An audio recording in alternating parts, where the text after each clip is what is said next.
Big pass நன்றி நமக்கு எல்லாருக்குமே தெரியும். இந்த சீசன் 9ல வந்து வெறும் 4 நாட்கள் வந்து இருந்துட்டு வாக் அவுட் பண்ணிட்டு வெளியில போனாங்க. அவங்க வந்து இப்ப விஜய் டிவிக்கு எதிராக வந்து ஒரு புகார் மனு அப்படி வந்து கொடுத்திருக்காங்க.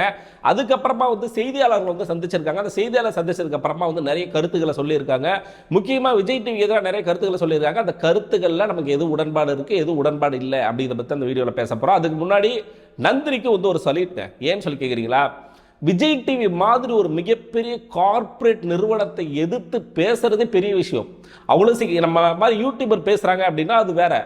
பட் ஆனால் உள்ள போயிருக்க ஒரு கண்டஸ்டன்ட், அக்ரிமெண்ட்ல சைன் போட்டு போயிருக்க ஒரு கண்டஸ்டன்ட் வந்து பேசுறாங்க அப்படின்னா அவங்களுக்கு பின்னாடி மிகப்பெரிய அச்சுறுத்தல் ஏற்படும் அப்படிங்கிறதெல்லாம் பொருட்படுத்தாம அங்க நடக்கிற கேவலங்களை காரி துப்பிருக்காங்க நந்திரி.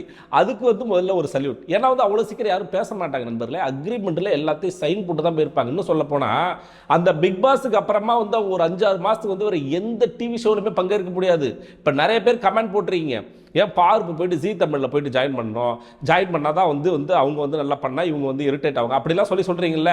ஸோ அப்படிலாம் பண்ண முடியாது. ஏன்னா அக்ரிமெண்ட்டில் அவங்க வந்து ஒன்ஸ் சைன் போட்டு போகும்போதே இப்போ உடனே இம்மிடியேட்டாக வந்து போயிட்டு வேறு எந்த ஷோலையுமே கலந்துக்க முடியாது, வேறு எந்த சேனல்லையுமே கலந்துக்க முடியாது. இப்படிலாம் லாக் பண்ணி வச்சு தான் உனக்கு வந்து பண்ணுறாங்க ஃப்ராடு. சரி அப்படிலாம் பண்ணுறீங்க, ஓகே. போகிற கண்டஸ்டன்ட் யாரை நம்பிடா போகிறாங்க?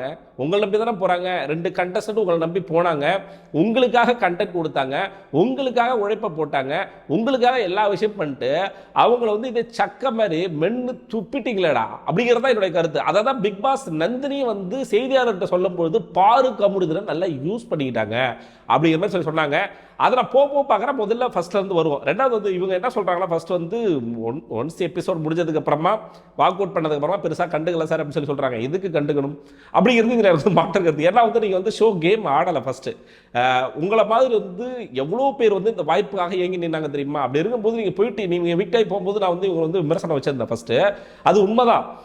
நீங்கள் போயிட்டு கேமே ஆடலை, இன்னும் வந்து அந்த கண்டென்ட்டே கொடுக்கல. அப்படி இருக்கும்போது எவிக்டாக வரும்போது உங்களுக்கு பெருசாக கண்டுக்கல அப்படிங்கிறது வந்து இப்போ நீங்கள் பாருக்கப்படுறதுல கண்டுக்கலன்னா கேட்பேன். ஏன்னா அவங்க 90 நாட்கள் இந்த சீசன் ஃபுல்லாக உழைச்சிருக்காங்க. இந்த சீசன்ல கண்டென்ட் கொடுத்துருக்காங்க, டிஆர்பியாக உழைச்சிருக்காங்க. அப்படி இருக்கும்போது அவங்களுக்கு சொன்னா கூட பரவாயில்ல, 4 நாட்கள் போயிட்டு வந்து உங்களுக்கு அது வந்து தேவையில்லைன்னு நினைக்கிறேன். ஸோ அதுக்கப்புறமா வந்து டிஆர்பி கண்டென்ட்டுக்காக மட்டும்தான் இவங்க நம்மளை யூஸ் பண்றாங்க. அதை தவிர அது நமக்கு தெரிஞ்சு தானே போறோம். ஆக்சுவலா அது உண்மைதான். இப்போ உள்ள போற கண்டஸ்டன்ட் அப்படிங்கிறவங்க வந்து எப்படின்னா, லைக் வந்து இவங்க சொல்லியிருக்காங்க, பப்பட்ஸ் மாதிரி யூஸ் பண்றாங்க அப்படின்னு சொல்லி சொல்றாங்க. பப்பட்ஸ்னா நமக்கு தெரியும்ல, ஏன் உள்ள ஒரு டாஸ்காவே வந்திருக்கு. ஒரு ஆளு இன்னொரு இதை வச்சு ஆட்டி படைக்கிறது. சிம்பிளா சொல்லணும்னா அதுதான். அங்க போயிருக்க கண்டஸ்டன்ட் எல்லாருமே மனிதர்களா பார்க்காம இவங்க எல்லாமே ஒரு எப்படி சொல்றது, ஒரு எலியை வச்சு எப்படி நம்ம வந்து இந்த டெஸ்ட் எல்லாம் பண்ணுவாங்கல்ல, ஏதாவது புதுசா ஒரு மருந்து கண்டுபிடிச்சிட்டா எலி மேல செலுத்தி அதை வந்து உசுரோட இருக்கா இல்லையா, அது எப்படி போகுது, எப்படி இருக்கு, இதை வந்து நம்ம டெஸ்ட் பண்ணி பார்ப்போம் அப்படிங்கிற மாதிரி வந்து உள்ள விட்டு அவங்கள வச்சு வந்து ஒரு பெரிய வணிகம் வந்து நடக்குது. அது வரைக்கும் தப்பு இல்லை, அது பிரச்சனை இல்லை. அதெல்லாம் தெரிஞ்சுதான் நாங்கள் பார்க்குறோம். உள்ள இவங்கெல்லாம் வச்சு நீங்கள் ஒரு வணிகம் பண்ணுறீங்க, டிஆர்பி ஏற்றுக்கிறீங்க. நீங்கள் அவங்களுக்கு கொடுக்குற சேலரிங்கிறது வந்து உங்களுக்கு வர அமௌண்ட்டில் கிட்டத்தட்ட 0.01% கூட இல்லைங்கிறதுலாம் எங்களுக்கு தெரியும். தெரிஞ்சுதான் நாங்கள் பார்க்குறோம். பட் ஆனால் போகிற கண்டஸ்டன்ட் யாரை நம்பி போகிறாங்க?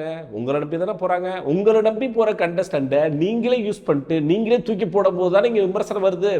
அதுதானே இங்கே பிரச்சனையாக இருக்குது. அதை தான் நந்தினி சொல்கிறாங்க.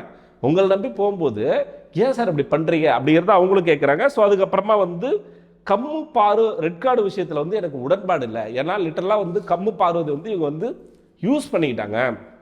இதுதான் ரொம்ப முக்கியமான ஒரு பாயிண்ட். இந்த வயலன்ஸ் நடக்கும்பொழுது இவங்க நினைச்சிருந்தா இதை ஸ்டாப் பண்ணியிருக்க முடியுமா முடியாதான்னு கேட்குறாங்க. உண்மையால் பேர்ல நான் இதுதான் சொன்னேன். இந்த பிரச்சனை நடக்கும்போது கார் டாஸ்க்ல ஒரு வயலன்ஸ் நடக்குது. அந்த வயலன்ஸ் நடக்கும்போது அதை ஸ்டாப் பண்ணுகிற அதிகாரம் பிக் பாஸ்க்கு இருக்கா இல்லையா? நீ ஸ்டாப் கூட பண்ண வேணாயா? பிக் பாஸ் சொன்னா அங்க இருக்கிற எல்லாரும் கேட்பாங்க, இன்க்ளூட் பாரு கம்மு. இவங்க 2 பேர் கேட்கக்கூடியவங்கள்ட்ட பார்வதி கம்முருதீன் எல்லாம் மீறி போறீங்க, ஒரு லிமிட்டுக்கு மேல வந்து பிசிக்கல் வயலன்ஸ் வேணாம், அவங்களுக்கு வந்து மெடிக்கல் டேமேஜ் ஆயிடுவாங்க அப்படின்னு சொல்லிடலாம். சரி விட்றா, நீங்க வந்து டிஆர்பியாக அந்த விஷயத்த கூட யூஸ் பண்ணிக்கிட்டீங்க, விட்டுட்டீங்க அப்படின்னு சொல்லி சொன்னா கூட, இது வரைக்கும் நடக்கிற எல்லா விஷயமும் உங்களுக்கு 24/7 போடுறாங்கல்ல, அந்த 24/7 போடுறது எதுவுமே 24/7 கிடையாது. அதுல எடிட்டட் வெர்ஷன் தான்.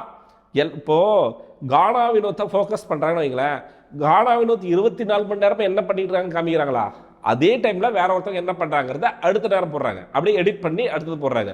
அதே நேரத்தில் இன்னொருத்தவங்க என்ன பேசிக்கிறாங்கிறத எடிட் பண்ணி போடுறீங்க. ஆக 24 மணி நேரம் நடக்கிற விஷயத்தை நீங்கள் வெளியில் காட்டுறதில்ல. நான் இதுக்கு முன்னாடி ஒரு விஷயத்த சொல்லியிருந்தேன். சீசன் 3 நினைக்கிறேன், மதுமிதா அப்படிங்கிற ஒரு கண்டஸ்ட் நமக்கு எல்லாருமே தெரியும். அவங்க வந்து லிட்டரலாக வந்து சூசைட் பண்ணிக்கிற அளவுக்கு போயிட்டாங்க பிக் பாஸ் வீட்டுல வர. அதை நீங்கள் காமிக்கல. அதை காமிச்சிருந்தா அந்த மறு சீசனே உங்களை இழுத்து மூட வச்சிருப்பாங்களா இல்லையா? இது உண்மையா இல்லை என்பதை நீங்களே சொல்லுங்க. அன்னைக்கு வந்து அதை நீங்கள் காமிச்சிருந்தீங்கன்னா அது எந்த அளவுக்கு பிரச்சனையாக இருக்கும். அது நேஷனல் லெவலில் வெடிச்சு இந்த ஷோவே வந்து நிப்பாட்டி இருப்பாங்க. உங்களுக்கு தேவை அப்படின்னா அதை காமிக்கிறீங்க, உங்களுக்கு தேவை இல்லை அப்படின்னா அதை காமிக்க மாட்டீங்க. அவ்வளோதான், முடிஞ்சு போச்சு. இப்போ சாண்ட்ரா பாரு கம்மு விஷயத்தில் கூட இந்த விஷயத்தை நீங்கள் காமிக்கக்கூடாது, 2 பேரோட வாழ்க்கை அடங்கியிருக்கு அப்படின்னு நீங்கள் நினச்சிருந்தீங்கன்னா அதை நீங்கள் காமிச்சிருக்க மாட்டீங்க. வேண்டாம், எனக்கு அதை மீறி டிஆர்பிங்கிறது வேணும், அந்த டிஆர்பியாக இந்த 2 பேரை நாங்கள் பகடைக்காயாக யூஸ் பண்ணிப்போம், லைக் பப்பட் மாதிரி யூஸ் பண்ணிப்போம், யூஸ் பண்ணிக்கிட்டு தூக்கி போட்டுருவோம் அவங்க வாழ்க்கை. அதை பற்றி எனக்கு என்ன சார், அது எப்படி போனால் எனக்கு என்ன, அதடா அதே தான். இதெல்லாம் வந்து கேட்கணும் நண்பர்களே. ரிவ்யூ பண்ணுறவங்க வந்து உட்காந்து உருட்டிக்கிட்டு மட்டும் இருக்கக்கூடாது. எப்படி ஒரு கண்டஸ்டன்ட் மனதளவில் எப்படி பாதிக்கப்படுறாங்க. 90 நாட்கள் ஒரு 2 கண்டஸ்ட், எல்லா கண்டஸ்டன்ட் இருக்காங்க. நீ பாரு இப்போ இவனை மட்டும் விட்டுருங்க, எல்லா கண்டஸ்டன்ட்டும் இருப்பாங்க. மொபைல் இல்லை, வெளியுலக கான்டாக்ட் இல்லை. அவங்களோட மனநிலை எப்படி இருக்கும், அவங்களோட ஸ்ட்ரெஸ் லெவல் எப்படி இருக்கும், இதெல்லாம் வந்து பார்க்கணுமா இல்லையா? இதனால தான் பிரச்சனையே வருது. பிக் பாஸ் வீட்டில் இப்படி வைக்கிறதுனால தான் பிரச்சனையே வருது. அதனால தான் சண்டை ஏற்படுது, அதனால தான் கைகலப்பு ஏற்படுது.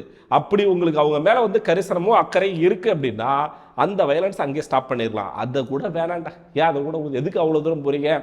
நீங்கள் இவ்வளோ தூரம் கூட்டின்னு வந்து அவங்களை எவிக்ட் பண்ணி அனுப்பிவிட வேண்டியதானே. எதுக்கு ரெட் கார்டு கொடுத்தா இவங்க ஏதோ ரூல்ஸாக போட்டு வச்சுருக்காங்க போல இருக்குது. ரெட் கார்டு கொடுத்தா சேலரி கிடையாது, பிபி கொண்டாத்தில் பங்கு பெற முடியாது, விஜய் டிவியில் எந்த ஷோலையும் பங்கேற்க முடியாது. இப்படிலாம் எல்லா விதமான விஷயங்களும் பண்ணிட்டு அவங்களுக்கு எதுக்கு அவங்க லைஃப்பை வந்து ஏன் அப்படி வந்து ஸ்பாயில் பண்ணுறீங்க அப்படிங்கிறதா என்னுடைய கேள்வி, மக்களுடைய கேள்வி. இப்போ நந்தினியோட கேள்வியுமே அதுதான் இருக்குது.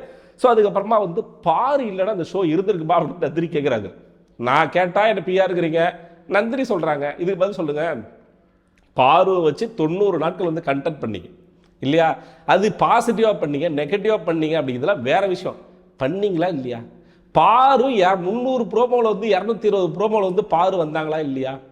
1 hour எபிசோடில் ஆல்மோஸ்ட் 30 to 35 minutes வந்து பார்வதிக்குன்னு ஒதுக்குனீங்களா இல்லையா? இதை ஏன் பண்ணீங்க? நீங்கள் தூக்கி போட்ட ஒரு கண்டஸ்டண்ட்டை வச்சு 90 நாட்கள் ஓட்டிட்டு என்னடா திரும்ப திரும்ப இதை பற்றி பேசுகிறேன்னு சொல்கிறீங்களா? இதுக்கான ஒரு ஜஸ்டிஸ் கிடைக்கிற வரைக்கும் இதை நம்ம பேசி தானே ஆகணும். ஜஸ்டிஸுங்கிறது பெருசாக இல்லைங்க. அவங்க லைஃபுக்கு ஒரு உத்தரவாதம் கொடுங்க. திரும்ப அவன் ஒரு கமருதுன்னு இருக்காப்புல அந்த ஆள் வந்து சீரியல் நடிச்சிட்டு இருந்தாரு, அதை உறுதிப்படுத்துங்க, அவர் அங்கே ஒரு உறுதிப்படுத்துங்க. இல்லை திரும்ப வந்து அவங்க நார்மலைஸ் பண்ணுங்க. இந்த சொசைட்டியில் அவங்களை வந்து நீங்கள் வந்து கைவிடப்பட்டிருக்கீங்க. அவங்க 2 பேரும் வந்து லிட்டரலாக வந்து எப்படி சொல்கிறது, ஏதோ வேற்றுக்கிரகவாசிகள் மாதிரியும் அவங்க வேற நாங்கள் வேற, அவங்களாம் வந்து மிருகங்கள், நாங்களாம் மனிதர்கள் மாதிரி வந்து ஒரு விஷயத்தை கிரியேட் பண்ணி வெளியில் அனுப்பிவிட்டீங்க. அந்த ஆள் வந்து கமருதன் வெளியில் போகும்போது 2 செகண்ட் வந்து வினோத் நின்று பார்க்குறான். அந்த வீடியோ இப்போ கூட பாருங்க. இவனுக்கு மேலே உங்களுக்கு வந்து அக்கறையே வராது, இவனுக்கு மேலே உங்களுக்கு வந்து பரிவே வராது. அந்த வீடியோ போய் பாருங்களேன். உடஞ்சி போய் வினோத்துக்கிட்ட போயிட்டு லிட்டரலாக அந்த நேரத்தில் வந்து வினோத்து அப்படியே கண்ட்ரோல் பண்ணி நிற்கிறாப்புல. இப்போ வரைக்குமே வினோத்துக்கு வந்து கோவங்கள் இருக்கு. வினோத்துக்கு தெளிவாக சொல்கிறாருங்க. இன்னைக்கு சொல்லும்போது சொல்கிறாரு, சாண்ட்ரா விஷயத்தில் எனக்கு நடக்கிற எல்லா விஷயமும் புரியுது, சாண்ட்ரா பண்ணுற எல்லா ட்ராமாவும் புரியுது, நான் கட்டுப்படுத்திக்கிட்டு இருக்கேன், என்னால் பேச முடியல, பேசினா நம்மளை குறை சொல்லுவானுங்க. ஏன்னா யாருங்க சாண்ட்ரா, சாண்ட்ரா யாரு? விஜய் சேதுபதியோட ஃப்ரெண்டோட ஒய்ஃபுங்க. எப்படிங்க விட்டு கொடுப்பாரு? நீ வினோத்தை வந்து ஏங்க அவ்வளோ ட்ராமா பண்ணி அவனை அனுப்பிட்டீங்கன்னு ஒரு வார்த்தை கேட்டுட்டா எப்படி நீ சொல்லலாம்? நீ எப்படி டைட்டில் ஜெயிக்கிறன்னு பார்த்துக்கிற அப்படின்னு சொல்லிட்டு ஒரு ஈகோ வந்துடும் என் தலைவனுக்கு. சேதுபதிக்கு அந்த இடத்துல ஒரு ஈகோ வந்து கிரியேட் ஆகிடும். அதுதானே, அதான் அப்படிங்கிற மாதிரி தான் இருக்குது. ஸோ அதுக்கப்புறமா வந்து எல்லாத்துக்குமே ஒரே ரூல்ஸ் கிடையாது. இது எப்படின்னா, நான் சொன்ன விஷயம்தான் இது. ரூல்ஸுங்கிறது இவங்களுக்கு தேவைப்படும் போது அப்ளை பண்ணிப்பாங்க, இவங்களுக்கு தேவையில்லை அப்படின்னு அப்ளை பண்ண மாட்டாங்க. அதானடா, அதே தான். அதாவது வந்து அக்ரிமெண்ட்ல ஒன் சைடு அக்ரிமெண்ட்டாக இருக்குது அப்படிங்கிற மாதிரி வந்து நந்தினி வந்து குற்றச்சாட்டு வச்சிருக்காங்க. ஒன் சைடு அக்ரிமெண்ட்னா என்ன? விஜய் டிவிக்கு சாதகமாக தான் அந்த அக்ரிமெண்ட்ல 90% இருக்குது. நாளைக்கு என்ன நடந்தாலும் சரி அந்த அக்ரிமெண்ட் படி அவங்க பண்ணது தப்பு இல்லை அப்படிங்கிற மாதிரி ஒரு விஷயத்தை கிரியேட் பண்ணிக்கிட்டு தான் உள்ள கண்டஸ்டண்ட்டை கூப்பிட்டுருக்காங்க அப்படிங்கிறத அவங்க சொல்கிறாங்க. இதை தான் நான் ஆரம்பத்துலேருந்தே சொல்கிறேன். ரூல்ஸுங்கிறது நான் ஏன் இடம், பிக் பாஸ் சொல்லுவார்ல, இது ஏன் இடம், நான் சொல்கிறதா நீ கேட்கணும், நான் உன்னை என்ன பண்ணாலும் நீ எனக்கு கேட்கக்கூடாது அப்படின்னு சொன்னார்ல, அதுதான். அன்னைக்கு வந்து பாரு கமுறுதுன்னா நாங்கள் பலியாடாக்க போகிறோம், ஸ்கேப் போர்ட்டாக மாற்ற போகிறோம், அது என்னோட டிசிஷன், உன்னால் முடிஞ்சா பாரு, இல்லை டிவி ஆஃப் பண்ணிட்டு போ அப்படின்னு சேதுபதி சொன்னார்ல, அந்த மாதிரி தான். லிட்டராக அதையும் நந்தினி மென்ஷன் பண்ணுறாங்க. ஹோஸ்டாக இருக்கக்கூடியவர் இந்த மாதிரி 18+ நடக்குது, வன்முறைகள் நடக்குது, இதை பற்றி நீங்கள் கேட்க மாட்டீங்களா அப்படின்னு கேட்கும்பொழுது, உங்கள்கிட்ட தானே டிவி ரிமோட் இருக்குது, பார்த்த பிடிச்சா பாருங்க, எல்லாம் டிவி ஆஃப் பண்ணிட்டு போங்க. இது ஒரு ஹோஸ்ட்டு சொல்கிற வேலையாங்க. ஒரு ஹோஸ்ட், கமலஹாசன் ஒரு ஹோஸ்ட் இருந்தார்ல, அந்த மனுஷன் என்ன மாதிரி ஹோஸ்ட். இப்போ புரியுதா உங்களுக்கு கமலஹாசனோட அருமை? புரியுதா உங்களுக்கு? இவங்க கடைசியில் சொன்னதான் எனக்கு வந்து செம்ம காமெடியாக இருந்துச்சு. இவரை போயிட்டு சேதுபதியே போயிட்டு உள்ள ஒரு கண்டஸ்டண்ட்டாக விட்டாதான் இந்த ஆளுக்கு தெரியும் அப்படின்னு சொல்லுவாங்க. அதாவது ஒரு வீக்கெண்ட் ஷோவில் எப்படி கண்டஸ்டண்ட்டை நடந்துக்க கூடாதோ அப்படிலாம் சேதுபதி நடந்துக்கிறாரு. இதை அவங்க சொல்ல வேண்டிய அவசியமே கிடையாது. இந்த விமர்சனம் நானே வச்சிருக்கேன். ஏன்னா நிறைய இடத்துல கண்டஸ்டண்ட்டை அவமரியாதைப்படுத்துறாரு. எல்லாம் படுத்துட்டு உங்களை எல்லாரும் எனக்கு பிடிக்கும், உங்கள் எல்லாரும் மேலே எனக்கு அன்பு இருக்குது, நீங்கள் அப்படி நினைக்காதீங்க. பாருக்கு முருதனை தவிர, இதை ஒரு எபிசோட்ல சொன்னார், நீங்கள் போய் பாருங்க. பாருக்கு முருதனை தவிர உங்கள் எல்லாரும் மேலே எனக்கு அன்பும் பாசமும் பரிவும் இருக்குது. ஸோ அதனால் வந்து யாரும் இது பண்ணாது அப்படின்னு சொல்லுவார். ஆனால் யாரையும் பேச விட மாட்டார். சார் என்னோட கருத்தை சொல்ல வர சார், நீ சொல்லக்கூடாதுடா, இது ஏன் இடம்டா, நான் தாண்டா ஹோஸ்ட், நான் தாண்டா பேசுவேன். அவங்கள வச்சு என்னென்ன பண்ண முடியுமோ எல்லாம் பண்ணிட்டு கை கழுவி தூக்கி போடுறீங்க. இதெல்லாம் லெட்டர்லாம் சொல்கிறாங்க. அதுக்கு என்ன சொல்கிறாங்கன்னா, நீங்கள் போய் இருந்து பாருங்களேன், ஒரு நாள் நீங்கள் போய் இருந்து பாருங்களேன் அப்படின்னு கேட்குறாங்க. விஜய் சேதுபதி போனால் ஒரு நாள் தாங்க வராங்க. சரி, அதை கூட விடுங்க. கமுருதின் இடத்துல விஜய் சேதுபதி அவரோட ஒரு பையனாக இருக்கட்டும், பையன் இருக்காருன்னு வச்சுப்போம். ஒரு எடுத்துக்காட்டு எக்ஸாம்பிளுக்கு சொல்கிறேன். அப்போது நீங்கள் இந்த டிசிஷன் எடுத்துருப்பீங்களா சார்? இந்த உலக மக்கள் எல்லாரும் கொந்தளிக்கிறாங்க, என்னோடய ஃப்ரெண்டு வந்து ஃபோன் பண்ணி என் ஒய்ஃப் வந்து அவன் வந்து அப்யூஸ் பண்ணிட்டான், ஃபிசிக்கல் வயலன்ஸ் பண்ணிட்டான், அவனை வந்து வெளியேற்று அப்படின்னு சொல்லி இது பண்ணால் நீங்கள் உங்கள் பையனாக இருக்கக்கூடிய ஒரு ஆள் இருந்தால் பண்ணியிருப்பீங்களா? ஆனால் கமல் பண்ணியிருக்க மாட்டார் அப்படிங்கிறத நான் நம்புகிறேன். பிரதீப் விஷயத்தில் பண்ண தப்புக்கு தான் அவர் வந்து இல்லையே தவிர, மற்றபடி உள்ளே இருக்க கண்டஸ்டண்ட்டை அவர் எந்த அளவுக்கு வந்து இங்கே இருக்க ஆள் நம்மளோட பாதுகாப்பில் இருக்காங்க, அவங்களுக்கு எதுவும் நடக்க நான் விட மாட்டேன். RSSலையுமே அதை சொல்லியிருக்காரு. நிறைய பேர் பாலாகிட்டே சொல்லியிருப்பாரு, என்ன மாரி நீங்கள் என்னடா பண்ணிடுவீங்க அப்படின்னு சொல்லிட்டு கேட்டிருக்காரு. அப்படி அங்கே இருக்கிற கண்டஸ்டண்ட்டை உங்களோட ஒரு தம்பியாவோ அண்ணனாவோ பையனாவோ பொண்ணாவோ இந்த மைண்ட் செட்டில் நீங்கள் பார்த்துருந்தீங்கன்னா யாருக்கிட்டையுமே ரெட் கார்டு கொடுக்கணும் அப்படிங்கிற முடிவுக்கு போயிருக்க மாட்டீங்க. நீங்கள் ரெட் கார்டு கொடுக்கணும் அப்படிங்கிற முடிவு அளவுக்கு அவங்க மோசமானவங்களாகவும் இருந்திருக்க மாட்டாங்க. யாராச்சும் இருக்காங்களாங்க? நீங்கள் எனக்கு சொல்லுங்களேன். உள்ளே இருக்க கண்டஸ்டன்ட் வந்து ஒரு கொலை குத்தவாளி, ஒரு தீவிரவாதி, ஒரு டெரரிஸ்ட் அப்படிங்கிறதெல்லாம் எவனும் இல்லைல்ல. நம்ம பண்ணுற தப்ப, நீங்கள் பண்ணுற தப்ப, எல்லாரும் பண்ணுற தப்ப தானே அவனும் பண்ணிக்கிட்டு இருக்கான். எல்லாரும் உன்ன மாதிரி என்ன மாதிரி சக மனுஷன், அவன் பண்ணுற சின்ன சின்ன தவறுகள் தானே, அதை சுட்டி காட்ட முடியாமல் அதை அவங்கள வந்து நீங்கள் எப்படியெல்லாம் யூஸ் பண்ணிட்டு தூக்கி போட்டுறீங்க. இதை தான் பிக் பாஸ் நந்தினி வந்து காரி துப்பாத குறையாக வந்து சொல்லியிருக்காங்க. ஸோ இதுதான், இவ்வளோதான். இதுக்கு மேலே வந்து அவங்க சொல்லியிருக்கிறது வந்து அவங்களோட ஒரு பர்சனல் வெஞ்சன்ஸில் வந்து சில விஷயங்கள் வந்து சொல்லியிருக்காங்க. அது நமக்கு தேவையில்லை, அது உடன்பாடும் இல்லை. ஸோ அதை பற்றி நான் பேச விரும்பலை. பட் ஆனால் இவங்க சொன்ன கருத்துக்களில் ஒரு 70 to 80% வந்து நமக்கு உடன்படுது.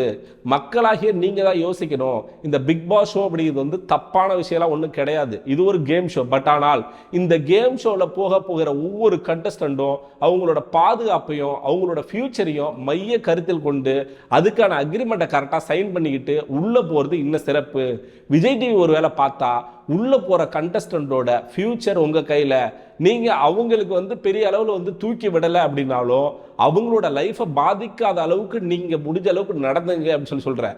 அவங்கள நீங்கள் நினச்சா நல்லவனாகவும் காமிக்கலாம், கெட்டவனாகவும் காமிக்கலாம். ஏன்னா இருக்கிறது கேமரா உங்கள்கிட்ட, ஃபுட்டேஜ் உங்கள்கிட்ட இருக்குது. எதை டெலிகாஸ்ட் பண்ணால் இவன் கெட்டவனா வெளியில் தெரியுவான், எதை டெலிகாஸ்ட் பண்ணால் இவன் நல்லவனா வெளியில் தெரியுவான் அப்படிங்கிற விஷயம் விஜய் டிவி கையில் இருக்கும்பொழுது அவங்க இந்த விஷயத்தை எடுத்தது எனக்கு உடன்பாடு இல்லை, என்ன மாதிரியே நந்தினிக்கு உடன்பாடு இல்லை அப்படிங்கிறத அவங்க சொல்லியிருக்காங்களே தவிர மற்றபடி வேறு எதுவுமே கிடையாது.